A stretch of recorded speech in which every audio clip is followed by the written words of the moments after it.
M0FXB, welcome to my channel. Just a sort of update on birdies, because I've been using this birdies, or sounds that are coming in when there's no antenna connected. So I saw one video, I think it was called Good Bad Ugly, and it talked about birdies on 50 megs, and these are the ones that I think were being spotted. So there you are. I thought I'd show that, and then I thought, let's have a look at the birdies on different frequencies. So let's do one at a time. Let's start off at 14. There you go. You can see that. It's not too bad. On 14. There you go. So I don't think that one's a problem. 10 megahertz. Doesn't seem like a problem on 10 megahertz. Let's do 40 megahertz, this is one of the main bands that we use. And if you look on 40 megahertz, it's actually hardly anything. There you go, 40 megahertz. Go down to 80. You've got ones there. Now we'll go from 3.8 and then we'll go down. Like I said, no antenna connected. I can't really see it, a birdie as we call it, that would actually affect using HF. Okay, let's go up. 5 megs, well, there's nothing on 5 megs. 40, 10, 14.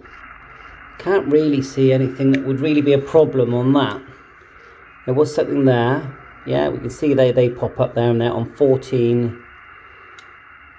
Sort of between 290. There is that, and obviously we'd rather they weren't there. Maybe Xiegu can see this.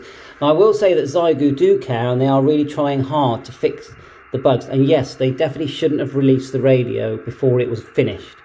That was a no-no, definitely. Battery wise, I find if you do discharge and recharge the battery, and look at Temporary Online's video, you will get 4 or 5 hours out of this. You do need to recharge it and charge it, I would say 4 times as per instructions. Screen wise, and how the screen works is excellent. The little bug is that, look, if we go here and change frequency, the other two stay on 0. And if I move it across to 4 here, that stays at 0. But yes, what they should have done is that when you move from here to here, so if we're on here, go up a couple, and we'll go 0 there, they should have made the 5 0 off when you move across. But that is a bug that can be easily fixed. It's not a major thing for the radio. You've got to remember, there are pros and cons to this radio, but the pros, I just go by the amount of pros compared to the amount of cons. The cons are the birdies, the ability to get the full 5 watts when you're on battery power. You're about half a watt out, depending on how well charged your battery is, whether you've done the recommended charge and recharge process. As far as I can see, when I put my CW paddle in this radio, it works perfect. I doesn't miss a beat. I can't see a problem with that. It's got extensive settings, but obviously you need to test it yourself. Key CW paddles, they are a bit like that. They're a bit, you need to sort of have a lot of experience with the paddle to really make sure you don't miss a beat. But there are lots of settings on the CW paddles. I personally haven't had a problem, but I'm not a big CW person. Now, if we look at let's think of pros. You've got filtering that works, noise blank, noise reduction. Bandwidth filtering here, 1, 2, and 3, and it does work. You've got different settings here. You've got split mode, VFOA, VFOB. You've got a very good memory channel storage here. So we go like so, memory, add to memory, like so. Sorry about this.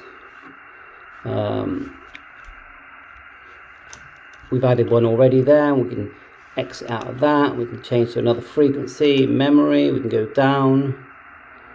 to the next channel 2, save VFO, and then you've got a memory and VFO button at the top. You've got AM, FM, the AM narrow FM, CW, CW reverse, USB, LSB. Yes, you can't use this radio on Mac, and also digital as well, which works out the box if you ask me. I've tried all these ports. You can definitely, it's very easy to upgrade the firmware on this radio with the firmware with a SD card. The mic works well. The radio is fully controllable with a microphone. You can add a USB cable here to for keyboards and mouses, but you can do it via Bluetooth as well. DEV port for digimodes, that works well. Amplifier works well. TW key works well. Speaker works well. Now, yes, it isn't a super loud speaker, and yes, if you turn it quite loud, I agree that it does start to distort. So let's get that volume. So you do need to keep it around 40, so you would need, but on an external speaker, which I agree, why should we have an external speaker? It's very loud, but more pros. You have a PTT built into this, you have a microphone built into this, extensive settings in radio 1 and radio, and then back out, radio 2, back out. Now the system is that you go into the radio settings, there's a tick here. When you tick it here, then you can control it on the VFO. To me, that works perfectly well. If you go radio settings, and then you go select, you're already on this window, you've already got your thumb here, you just push the tick, and then you can use the multi-control knob to change the function that you've selected. I think that works really well. The fact that they've copied the style and design using the FTDX10 I think is a really good idea, because it looks very fancy. Now you've got AGC here, which does show when you TX, SWR meter here, it's showing that we're on A band. We've got, if we hold down here, we've got split mode. You know, I'm naming all the pluses. You've got the phone, the time, you've got Wi-Fi, you know, if you go into system, you've got wireless LAN, Bluetooth. How many other radios have got that at this price level? You don't actually need a carry cage for this. It actually works really great as it is. There are clamps you can buy that go to the side, and then you can add a handle. But to me, that just makes the radio bigger. And the thing that's lovely about this radio is its size. So as a HF 6-meter radio, it works great. Yes, that bug on 50 megs is annoying, but come on, how often do we actually use 50 megs? And yes, and Xiegu will sort out that bug. You know, that birdie, it's such an obvious one, they're going to sort it. They just need to know about it. Xiegu have got a link and a page there where you fill the page out and send it to Xiegu, and they are correcting all the firmware bugs as they get them. Xiegu really do care. When they send radios out for free for people to find the faults, it's because they want them to find the faults. Tell Xiegu, and then Xiegu will put them right. So, you know, we've got decode here. At the moment, you know, I'm the first to say that CW decode isn't working properly. They do need to sort out. RTTY does. But how many radios will TX and receive RTTY, BPSK, and CW? Because that's what this radio will do when the bugs are fixed. So you've got voice record, message record, TX, RX. So I just think it's a fantastic little radio. It isn't finished. They're very naughty, Xiegu. They sent it out early. They're relying on the ham community to iron out the bugs. But me personally, I'm very glad I bought this radio, and it's probably one of the most fun radios in my shack. And if I want to now go off and have a good contact HF 6 meters in my garden with a length of wire 66 foot, it will work straight away, and I will get contact. It's as good as my antenna setup. The radio works, for me, works excellent. So okay, well, this is my sort of what I think. I saw the review, good, bad and ugly, and described that the cons easily outweigh the pros. I don't see that at all. There's hundreds of pros and there's about 10 cons.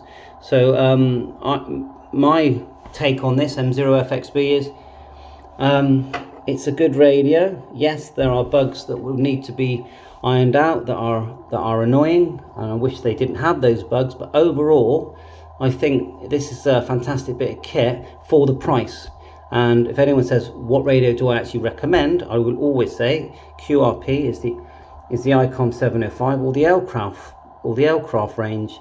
When Xiegu eventually sort all the bugs out properly, and some of them might even be slight hardware changes, then this radio is will start to be recommended without any problems. 7.3, please like and subscribe to my channel. All the best.